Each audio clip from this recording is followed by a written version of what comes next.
नमस्कार. मी भाऊ तोरसेकर. तुम्ही बघत आहात प्रतिपक्ष. मित्रांनो, आज थोडासा आत्मसंवाद किंवा स्वतःच्याच साठी बोलण्यासारखा विचार आहे. आणि स्वतःसाठी म्हणजे भाऊ तोरसेकर म्हणजे कोण, काय वगैरे असलं नाही. आपल्या डोक्यात सध्या काय चालू आहे हे, किंवा मी माझ्याशीच संवाद करणार आहे. मी मलाच समजावणार आहे असंही म्हणायला हरकत नाही. योगायोगाने रेकॉर्ड झाले म्हणून ते तुमच्या समोर येणार आहे. मित्रांनो, नकारात्मकता जी असते ती तुम्हाला सकारात्मक विचार करू देत नाही. तुम्हाला जे काय करायचंय ते करण्याची अनिच्छा जेव्हा निर्माण होते तेव्हा समजायचं आपण नकारात्मक झालो. आणि एकदा नकारात्मक झालो आपण की आपल्याला करण्यासारख्या गोष्टी असतात त्या पण अशक्य वाटायला लागतात. अगदी अशक्य वाटायला लागतात. आणि म्हणून मी अशा नकारात्मक गोष्टींकडे बघायलाही तयार नसतो. अगदी माझं उदाहरण घ्या. माझा आता 6 वर्ष होऊन गेली प्रतिपक्ष सुरू केलं. त्यानंतर एक 2-3 वर्ष तरी धक्के बुक्के आणि प्रतिवाद ही हिंदी चॅनेल याला झाले.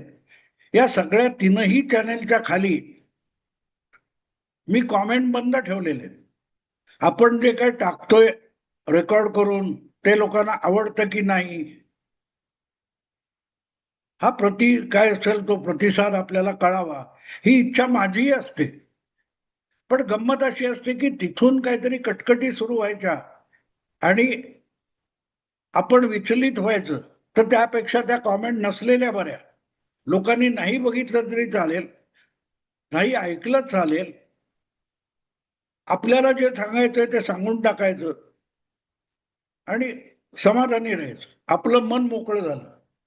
हा माझा प्रतिपक्षाचा सुरुवातीपासूनचा प्रकार राहिलेला आहे.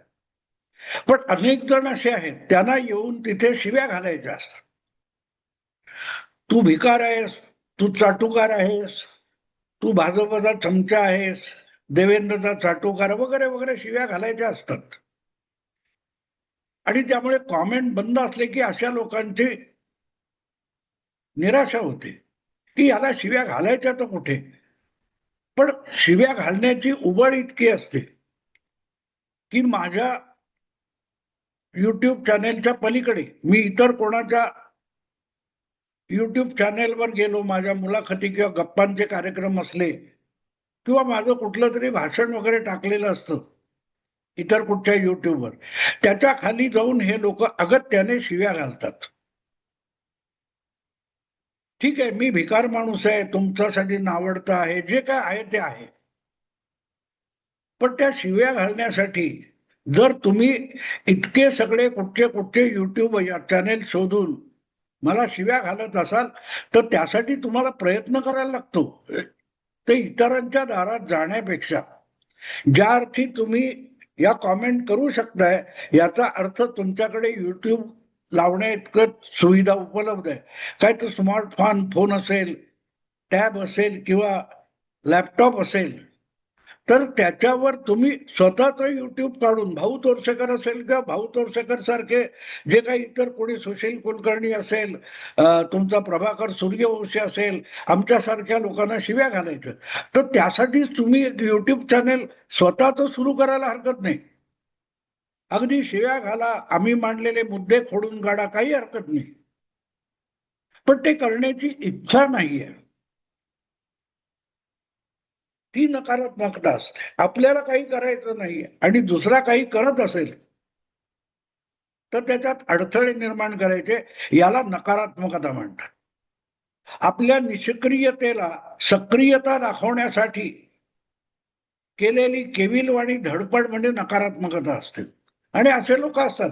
आणि जर असे लोक आमच्याही वाट्याला येत असतील तर ज्यांनी खरोखरच नाव कमावलंय, ज्यांना जग ओळखतं, ज्यांच्या पराक्रमासमोर लोक नतमस्तक होतात, त्यांच्याही नावाने बोटं मोडणारे किती हजारो आणि लाखोच्या संख्येने असणार. त्यांच्याकडे दुर्लक्ष करणं हा शहाणपणा असतो. आणि म्हणून त्या विषयाचं जे शीर्षक मी दिलेलं आहे आजच्या, की आशाताईंनी म्हणजे आशा भोसलेंनी समाजासाठी केलं काय.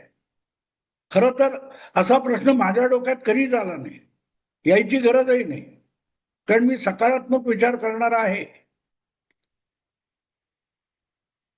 पण कोणीतरी सोशल मीडियामध्ये असा प्रश्न उपस्थित केला की आशा भोसलेंनी समाजासाठी केलं काय, आणि त्याच्यावर अस्वस्थ होऊन आमच्या प्रभाकर सूर्यवंशीने एक व्हिडिओ केला आणि जे कोणी काय म्हटलंय त्यांचं ते दाखवलं सुद्धा. प्रश्न असा असतो मित्रांनो की दुसऱ्या कोणी काय केलं काय नाही हे सांगताना त्याला काय करणं शक्य होतं हे पण सांगता आलं पाहिजे. आणि ते सांगणं, मी शरद पवारांवर सडकून टीका करतो, उद्धव ठाकरे यांच्यावर सडकून टीका करतो, पण ती टीका करताना त्यांना शक्य असलेल्या कुठल्या गोष्टी त्यांनी केल्या नाहीत या सुद्धा अगत्याने सांगतो. जी काय क्षमता, जी काय गुणवत्ता, जी काय ताकद तुमच्याकडे असेल त्याचा सदुपयोग करण्यासाठी तुम्ही काय केलं हा प्रश्न सकारात्मक असतो. पण तुम्ही काय केलंय असा जो प्रश्न विचारला जातो तो नकारात्मक असतो. आशाताई भोसलेंनी काय केलं, प्रभाकर सूर्यवंशीने फार सुंदर लिहिलं की त्यांची बोललेलं आहे प्रभाकर की काय हजारो गाणी गायली देशाच्या 10-12 वेगवेगळ्या प्रादेशिक भाषांमध्ये आणि जवळजवळ 60-70 वर्ष गाणी गायली, त्यातून लोकांना खुश केलं, लोकांच्या जीवनामध्ये आशाताईंनी आनंद निर्माण केला. तो आनंद निर्माण करणं तुम्हाला जमलंय का नाही असा प्रश्न विचारून की आशाताई किंवा आशा भोसले यांनी समाजासाठी काय केलं हा जेव्हा तुम्ही प्रश्न विचारता तेव्हा एक गोष्ट लक्षात येते की तुमच्यासाठी सुद्धा आशा भोसले, लता मंगेशकर किंवा सचिन तेंडुलकर किंवा तत्सम मंडळी अमिताभ बच्चन यांनी काय केलं हे समजण्याची सुद्धा क्षमता तुमच्याकडे नसते. ही माणसं उद्या आई बापांनाही असंच बोलतात की तुम्ही आम्हाला जन्माला घातलं, वाढवलं, खाऊ पिऊ घातलं, इतकं मोठं केलं, काय उपकार नाही केले. तुम्ही जो शरीर संबंध केला त्यातून आम्ही जन्माला आलो. तुम्ही जी मजा केली ना त्याचा परिणाम आम्ही आहोत. तर आम्हाला खाऊ पिऊ घालून वाढवणं हे आमच्यावर उपकार नाहीत. ती तुमच्या पापाची फळं तुम्ही भोगली असं सुद्धा ही माणसं आपल्या जन्मदात्या आईबापांना बोलू शकतात. तुम्ही काय केलं आमच्यासाठी असं आईबापांना विचारणारे थोडे थोडके आपल्या बघण्यात काही अनुभवात नाहीत असं नाही. भरपूर लोक आपण बघितलेले असतात ते असंच बोलतात आणि त्यासाठी दुःखी होण्याचं कारण नसतं. अशा लोकांपासून आपण 4 हात दूर राहावं. मी कॉमेंट बंद ठेवलेत त्याचं नेमकं कारण ते आहे की मी जे काय करतोय त्याच्यातून काहीतरी घेण्यासारखं असेल तर ते घ्यावं, नसेल तर नाक मुठीत धरायचं आणि पुढे जायचं. आपण शहरामध्ये गावामध्ये कुठेही जगतो तिथे कचरा पेटी असते, उकिरडा असतो. त्या उकिरड्यामध्ये सुद्धा डझनावारी जीवजंतू असतात, अगदी माणसं पण असतात. काय प्लास्टिक पुठ्ठा मिळाला तर तो गोळा करायचा आणि त्याच्यात भंगारवाल्याला विकून 4 पैसे मिळाले तर आपल्या घरची चूल जळेल म्हणून त्या कचरा कुंडीत सुद्धा उपयुक्त वस्तू शोधणारे लोक असतात. नाक मुठीत धरून त्यांनाही पुढे जाता आलं असतं. पण त्या टाकाऊ कचरपट्टीमध्ये सुद्धा आपल्या जीवनावश्यक असं काहीतरी मिळेल ही जी अपेक्षा असते ना त्याला सकारात्मकता म्हणतात. अन्यथा तुमच्या समोर पंचपक्वान्न वाढा नाही तर सगळ्या सुविधा उभ्या करा. त्या सुविधा कशासाठी आहेत, कशा वापराव्यात, त्यातून काय मिळवावं हे सुद्धा ज्यांना कळत नाही ते असा प्रश्न विचारणार आशा भोसलेंनी समाजासाठी काय केलं. बाकी काही केलेलं नसेल, पण जो समाज समाज समाज तुम्ही म्हणता ना तो समाज तुमच्यासाठी दुसरा कोणी नसतो, तुम्ही स्वतः असता. तुमच्या आयुष्याला जी नकारात्मकतेने व्यापलं त्यातून तुम्हाला बाहेर पडता येत नाही. आपण नाकर्ते निकम्मे आहोत हे कबूल करण्याचा एक आविष्कार किंवा मार्ग म्हणजे आशा भोसलेंनी समाजासाठी काय केलं. त्यांची गाणी मला आवडलेली सगळं बाजूला ठेवा, पण आशा भोसलेंची महत्ता आणि समाजासाठी महत्ता काय आहे, ज्याचं नाक चोंदलेलं आहे, त्याला सुगंध म्हणजे काय हे समजावता येत नाही मित्र, कारण ती जाणीव असते. तसं आशा भोसलेंनी समाजासाठी काय केलं ना, त्याचा एक अनुभव आहे. गेल्या विधानसभा निवडणुकांपूर्वी मराठी भाषेला अभिजात भाषेचा दर्जा देण्याचा निर्णय केंद्र सरकारने घेतला आणि त्यासाठी देशाचे पंतप्रधान मुंबईत आलेले होते आणि त्या समारंभामध्ये आशा भोसले यांना एक प्रमुख पाहुणे म्हणून बोलवलेलं होतं आणि तिथे भाषण करताना वेगळ्या विषयावर आशा भोसले बोलल्या होत्या. विषय होता अभिजात मराठी भाषेचा दर्जा मिळण्याचा कार्यक्रम आणि तिथे त्याच्या काही महिने आधी किंवा काही आठवडे आधी जो महाराष्ट्र सरकारने एक निर्णय घेतला होता त्याच्याबद्दल आशा भोसले यांनी एक वक्तव्य केलं होतं. लाडकी बहीण योजना विधानसभेच्या निवडणुकीपूर्वी आणि लोकसभा निवडणुकीनंतर महाराष्ट्रात तयार झाली, त्याची अंमलबजावणी सुरू झाली आणि त्याचा उल्लेख आशा भोसले यांनी अभिजात मराठीच्या कार्यक्रमामध्ये केला होता. लाडकी बहीण आणि अभिजात मराठी याचा काही संबंध येत नाही, पण आशाताई बोलल्या. त्या म्हणाल्या ही योजना फार अप्रतिम आहे आणि त्या योजनेवर राजकारणात आणि मीडियामध्ये सडकून टीका झाली होती. 1500 रुपयांनी काय होतं, महिलांना 1500 रुपये दरमहा देण्याची जी एकनाथ शिंदे यांच्या सरकारची योजना होती त्याच्यावर मीडियामध्ये बुद्धिजीवींकडून सडकून टीका झाली की 1500 रुपयात काय होतं. कुठल्याही सामान्य घराचा आज महिन्याचा खर्च जर 15,000 रुपये असेल तर 1500 रुपये देऊन तुम्ही काय मतं विकत घेताय का, हे शेकडो प्रश्न विचारले गेले.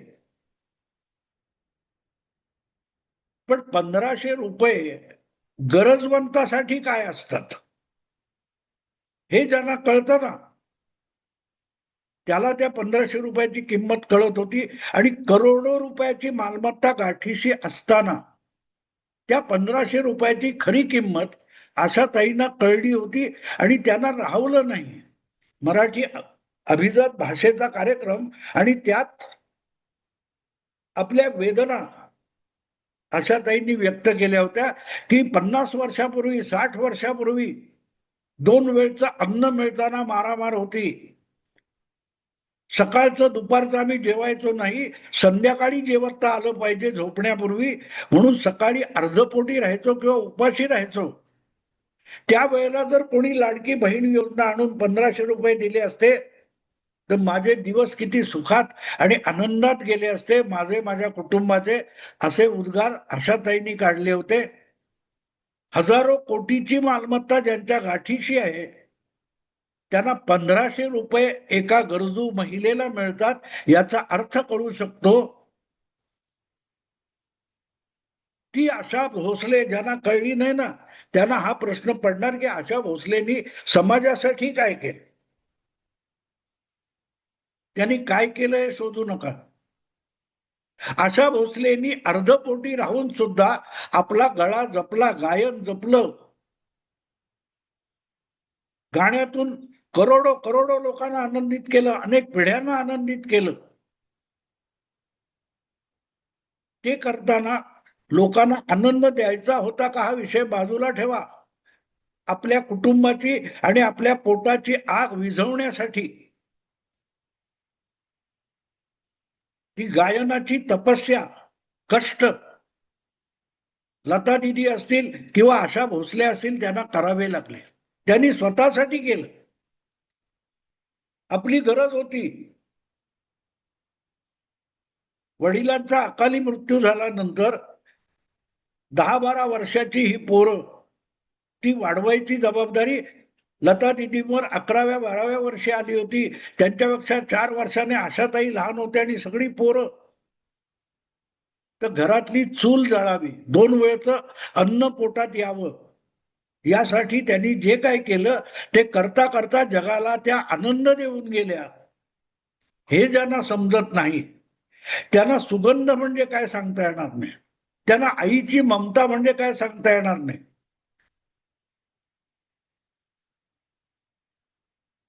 आईचा पाना म्हणजे काय सांगता येणार नाही आणि समजावताही येणार नाही.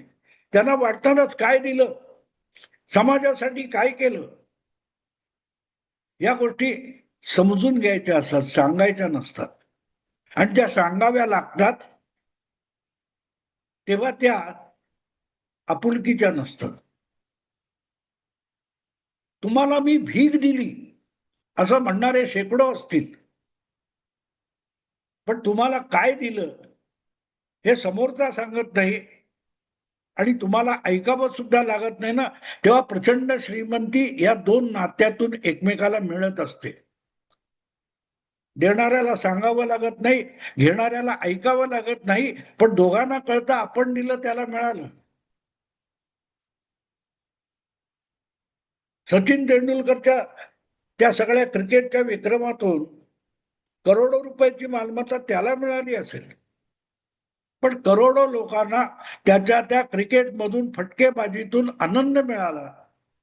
तो भारतीय, मी भारतीय, त्यामुळे जणू काय मी विक्रम केलाय हा आनंद प्रत्येक भारतीयाला सचिन तेंडुलकर देतो. तेव्हा त्याने काय दिलं असं विचारणारे कर्मदरिद्री असतात. कारण आपल्याला सचिनने काय दिलं, लता दीदींनी काय दिलं, बाबासाहेब आंबेडकरांनी आपल्याला काय दिलं, सावरकरांनी आपल्याला काय दिलं, हा प्रश्न त्यांना पडत नाही, करोडो भारतीयांना पडत नाही. त्यांना माहिती आहे आपल्याला काय दिले. देणारे खूप असतात. एक काहीतरी मला वाटतं वचन आहे, देणाऱ्याचे हात हजारो, दुबडी माझी झोळी. तुमची झोळी दुबडी असेल तर देणाऱ्याने कितीही देव, तुम्ही भिकारीच राहणार. कारण तुमच्या मनाला, विचारांना, विचारशैलीला जी भोकं पडलीत, त्यामुळे तुमच्या झोळीत कितीही पडलं तरी ते टिकणार नाही. तुम्ही उलट विचारणार काय दिलं, काय केलं. आशा भोसले यांनी समाजासाठी काय केलं ते करोडो लोकांना माहिती आहे. नकारात्मक विचार करणारे आहेत, निष्क्रिय आहेत, ज्यांना स्वतःसाठी काय करता येत नाही, त्यांच्यासाठी ईश्वर किंवा कोणी असेल तो गॉड वगैरे पण काही करू शकणार नाही. जे स्वतःसाठी काय करत नाहीत त्यांच्यासाठी कोणीही काय करू शकत नाही. त्यामुळे आशा भोसले यांनी समाजासाठी काय केलं हे विचारणारे आहेत ना, ते कायम जन्माला आल्यापासून भिकारी असतात आणि मेल्यानंतर सुद्धा भिकारी म्हणूनच मारतात. मित्रांनो, आत्ता थांबतो. आवडलं लाईक करा, शेअर करा आणि प्रतिपक्षाला सबस्क्राईब करा. नमस्कार.